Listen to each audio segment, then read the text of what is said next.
Welcome to the Story Fulfilled podcast, where we deep dive into how each character and story in the Bible comes together to fulfill the story of God.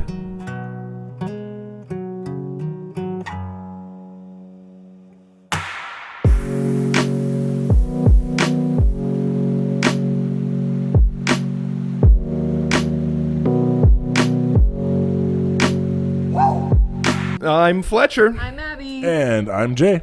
And today's story is about Delilah. What's it like in New York City? I'm 1,000 miles away. But girl, tonight you look so pretty. Yes, you do. It's a true story. True story. So Do you think that song's written about the real Delilah? I don't think so. No. I actually know it's not. So that segues us into our next portion, but we do have to acknowledge, I think, that there are some listeners that have no idea what just happened. Oh. So what Abby and Fletcher just exchanged were lyrics from a song. Hey there, and Delilah, what's so it like in New York City? there it is. Anyway. What's it, Plain White Tees? Plain White Tees are the artist. Arguably their most famous song, too. Their only famous song. Really. I guess they have. There's a couple. They've had a few others, but the as good as that. one that got the other ones noticed is "Hey There, Delilah." Yeah. So because of that song, and because today we're talking about Delilah, the question is, if you could have any band or artist or musician write a song about or for you, then who would you choose? Oh. Abby, go ahead. Yeah, I think this one's easy for me. Honestly, I can answer for you. Taylor Swift? It's Is that what Taylor it's called? Swift. Taylor Swift. But that would mean that she hates you because she No, only writes angry that's songs not about true. people that she doesn't like. That's Bad actually blood, not true at all. Blank space. You're all picking a of breakup red. She's a album. very angry person. Listen to Lover. Ladies except and I'm not going to be her gentlemen, will lover. you please stand? She also With writes every- really nice songs about her mom. I'm not her mom either, though. What But about her best anyways, friend? Yeah, That's I can bad be blood. her friend. Her best friend's name is Abigail. Oh boy. Well, there Fun we go. fact. So she already has written a song about Yeah, it's called 15. Huh. So there we go. It's not when my story, though. 15. Somebody tells you they love you. There you go. Gonna believe them. We're just gonna be singing Music songs so tonight. hard. Yeah, so I'm going with Taylor Swift. But we already knew that. Yeah, there was it's no There was no guessing. suspenseful lead in. Well, it was, that's why you two get to answer this, because I have no idea who you're going to pick. Me neither. it's true. I think yeah. Fletcher's going to pick VeggieTales. That's Silly not songs silly with songs Larry. Silly song about me. about Fletcher. Yeah, and it's me getting a cheeseburger and then And a being hairbrush. seduced And by finding Denny's out- instead. And finding out you don't have a belly button. Yeah, Right. Sure, that's not bad. I'm gonna go with that actually. Wow. I'll take a silly song after me. Okay. Yeah. That leaves me, and I didn't actually think about this ahead of time because it's not. Well, maybe it is just your favorite musician or. Could be. Or you can say your wife, Michelle, and it might be actually nice. I mean, it would, but have you heard her songwriting? I mean, Wow. I mean, okay. Well, now you set me up, and I'm like, I can't actually say anything other than that. But I'm gonna go away from that lob ball that you passed me and choose actual musicians. You hear that, Michelle? He doesn't think you're an actual musician. I'm not sure she would protest. Not sure she would protest. Who would I actually choose? So I guess I'll just say John Foreman from Switchfoot. Just because Okay. he's great. I'd say like my favorite songwriter probably Switchfoot. ever. I like Switchfoot. yeah. What's your favorite Switchfoot respect song? that. Jay? I'm like all the way back to when you can call their stuff classic because we had a little bit of a debate before we started recording Abby about tried what to call, constitutes classic. Hey There, Delilah, a classic, and It Jay is a was classic. very protesting of that. Yes. So like Dare You to Move, I love Classic. that. Meant to Live. Meant to Live. Yep. So that whole the early era I love, but then I also love some of their new stuff too. I love a lot of it. There's nothing that Switchfoot or John Foreman have done, and that includes he has a side project called Fiction Family. All three, You like it? I love them all. There you go. That's good. Switchfoot. So Switchfoot. that's it. As always, we would encourage you to read the stories for yourselves to get the whole picture of what is going on. And today's story takes place in Judges chapter 16. Supreme Court Judges chapter 16. I was just going to say, it's going to be a good one when it comes from Judges. Yeah, there's That's some bangers in there. That's right. It's music. We've been talking about music. That's right. Banger. Music, Yeah. bangers. There we go. That's not a good song. So Delilah is the love interest, we'll call her, of Samson. Samson is one of Israel's judges. And so the story takes place, obviously, in the book of Judges, which is a time period after Joshua had conquered the land. But we have to put conquered in air quotes because they never fully drove out all of the inhabitants of the land, which is something that they were told to do.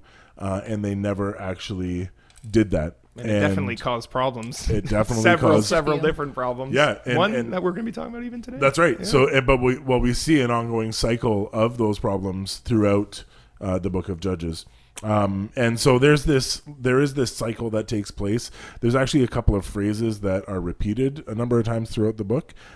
So we see Israel sins and God hands them over to their enemies. So the phrase, I think it says, Israel did what is not pleasing in the sight of the Lord, and he handed them over to their enemies.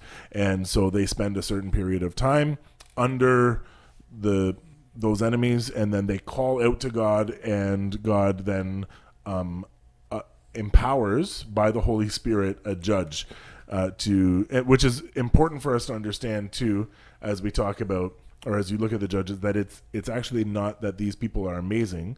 The Lord fills them with his Spirit and equips them for a job to do.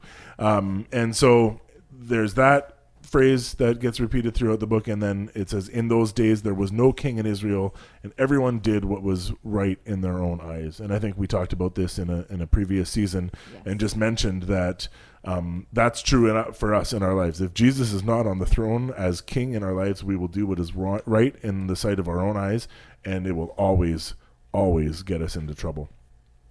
So during today's story, the Israelites are captives of the Philistines, and they're on and off captors. They are on and off captors of the Israelites for about 400 years, from Joshua to David. And so we see Israel did evil in the sight of the Lord, and so they were delivered into the hands of the Philistines for 40 years. Right.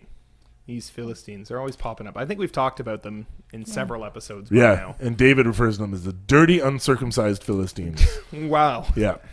He just lays it out. He's like, this is how I feel about you. Punches a lion and then... Yeah, punch a lion, punch a bear, and you dirty, uncircumcised Philistines. So the period of Judges is actually kind of a confusing one. There's lots of different dates and lots of overlapping judges, but it lasts for roughly 400 years.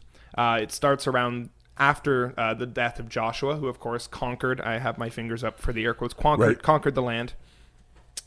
And then it goes all the way to the time of King Saul, when he was anointed by the prophet Samuel. Again, this is about 400 years. So Joshua probably died around 1380, and then Saul was anointed in 1020. So that's 360 years. There's a little bit of give on each of those dates. But today's story is the story of Delilah, and that takes place towards the end of the period of the Judges, and it's around 1060 BC, right in the middle. Philistine occupation of Israel, like 40 years, like Jay said. Now, you keep hearing us use the word Philistine, and we've talked about it before, but you're probably wondering who they were, what they did, where they were from. Why are they such jerks? Why are they dirty and uncircumcised, right? Right. So they were a people who lived in the Palestine area as of around the 12th century BC. And according to Joshua, they occupied the cities of Ashkelon, Gaza, Ashdod, Gath, and Ekron. And these were kind of the Philistine main cities. Right. And they didn't really leave anything behind archaeology-wise. So we don't know much about the Philistines except in the writings of course, the Hebrew scriptures, but as well as the Egyptians and the Assyrians mention them. Right. So they didn't have any pottery that we can uncover. They didn't have any writings. They didn't have any jewelry that, gets us into the head of who they were. So they're really interpreted from the Hebrew scriptures and other sources. Which we also see is they were really only concerned with battle. Yeah. That's what they did. we really ever hear about them is in wars. Mm-hmm. Yeah. Violent Philistines. Yeah. Yes. Violent, dirty, uncircumcised Philistines. So today's story takes place in Gaza, which we did talk about last season. And I just want to clarify that we said it'd be a nice place to visit. The temperature and the atmosphere would be nice. And also in ancient times. Yes, not today. Yes. So it takes place in Gaza. Philistine. Yes. Gaza is located in Israel/Palestine in the south of Israel on the coast of the Mediterranean. It used to be a major city of the Philistines in the Philistine states. It also mentioned that Delilah comes from the valley of Sorek, which is on the border between Philistine territory and lands of the tribe of Gad, north of Gaza and west of Jerusalem. Mm-hmm. So a little fun fact. Samson stole the city doors at Gaza, and then he carried them for 20 miles away to the hills of Hebron. 20 miles. Why? I think it's kind of like a prank. And we'll tell it in the story, but it's not like this door was made of pressboard. No, it was like a walled city. Picture an ancient walled city. Ripped the door off its hinges and carried them. Giant, solid, 20 miles. Probably cedars. Yeah. Probably cedar, Cedar which doors. is not a crazy, but it's heavy, solid wood. It's a big Yeah. door. Yeah. And why? We don't know. Because Why? we've determined that Samson is the An interesting dumb fellow. boyfriend in every early We don't 2000s wanna- rom-com. All Fair right, enough. let's We don't want go. to spoil. But Yeah. speaking of Abby spoiling the story, here is the story of Samson and, of course, our main character, Delilah. Samson is the judge in Israel. Now, before he was born, his parents dedicated him as a Nazarite. Not a Nazarene. That's a different thing. That means you're from Nazareth. A Nazarite. Right. And basically, they take this vow of abstinence from alcohol and unclean things in order to fully dedicate themselves to God. Samson, and they don't cut their hair. And they don't cut their hair. That's a big important part of the story. Yeah. The only other really example of a Nazarite is Samuel in the Bible. So one day, Samson, who is, of course, a judge, and he's anointed by the Holy Spirit. He's super strong. If you've never heard of him, he killed 1,000 people with a donkey jaw. Right. Big Battle warrior, super strong Samson. So he's traveling to Gaza, and he ends up staying with a prostitute there. Now, I'm reading this, and I'm going, it's the same wording as when the spies stayed with Rahab. If you remember, we talked about it last week. So there may have been sexual implications. We're not sure, but chances are he's just trying to avoid being seen as well. Right. Obviously, the Philistines don't like Samson. He kills a lot of them. Right. I think in my reading of the story, he is led often by his appetite. Mm-hmm. So there's a possibility that it wasn't just spying. Exactly. So the Philistine leaders find out, and they send for him to be captured in the morning. He's staying there overnight. So he decides to avoid them, and Samson leaves in the middle of the night. He rips off the city doors, and it's a walled city, like we said, cedars, and carries them 20 miles away. I think it was just a prank. He's like, you can't catch me. You're going to rip your doors off, and I'm going to take them 20 miles away. Because he's the dumb boyfriend. Look at me. And then, the poor servants that have to go to Hebron that's 20 miles away and bring the doors back. Right. Y'all, that is toxic masculinity. Oh, my goodness. Anyway, so at its best. Samson has now gotten away. So we now meet our main girl, a Philistine woman named Delilah. Hey there, Delilah. Anyway. And she comes from the valley of Sorek, like we said. What's it like in Sorek Valley? Right? She said that. I didn't kind of process what she said, and I'm like, oh, the song. That's right. Yeah. No, so Samson falls capital L in love with Delilah. Like if it was a cartoon, it's like the heart chest, pumping out of the chest. Or the Pepe Le Pew floating in the air. That's right. Yeah. That's right. So he is in love with her. And the Philistine leaders actually approached Delilah, and important fact here. It says Samson fell in love with her. It says nothing about the other way. It doesn't say they fell in love. It doesn't say they loved each other. It says Samson fell in love with Delilah. Mm-hmm. That might make a difference coming up in the story. So the Philistine leaders approached Delilah and offered to pay her 1,100 pieces of silver each to seduce and betray Samson. Now, 5 main cities of Philistines, maybe 5 leaders. That's what, 5,500 silver coins? Yeah. Woo. I think that's a lot. I'm going to say that's I don't want to say I'd betray Samson for that, but... Well, it's not even... It's not even betraying. No, it's not. It's because, just, like you said, it hasn't said anything about her loving Samson. So it's just seducing him and finding his weakness. It's actually just easy money. Good. So you're saying Delilah made the right decision? Well, no. Maybe well, not. I don't know. I'm not Not Delilah. Yeah. It's around $10,000 in today's money. And so you know what Abby said?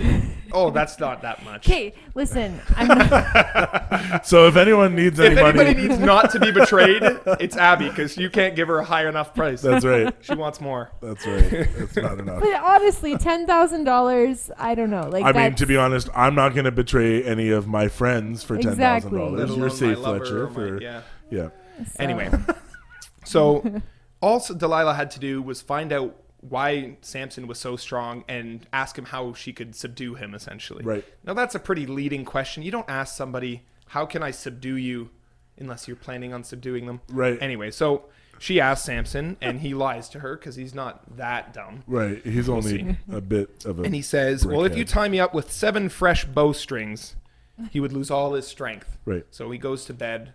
It says, Delilah laid Samson down on her lap. Of course, Delilah ties him up with 7 fresh bowstrings. Samson is then woken up when she said, "Oh, the Philistines are coming." He breaks free of the bowstrings like it's nothing. Yeah. And life goes on.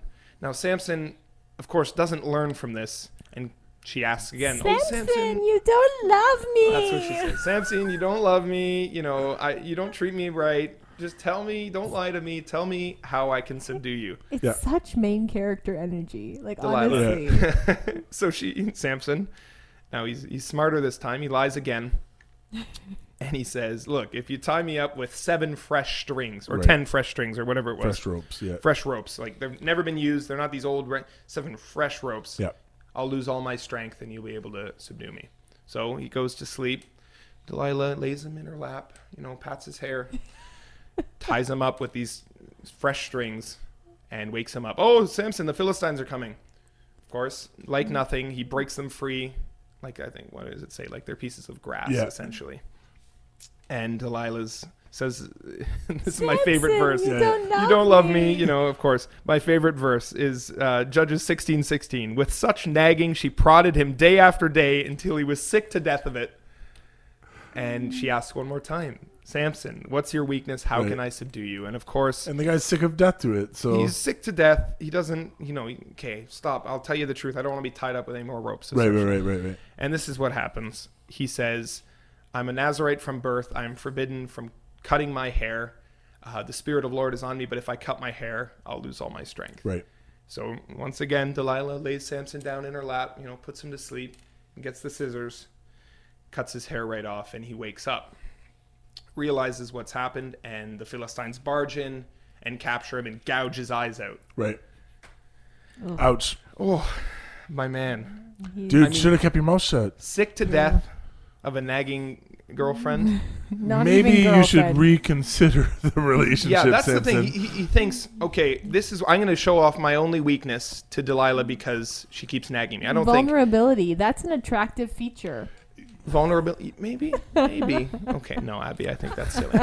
He thinks, I'm going to tell her. It is, Abby, you're right, but not to be exploited.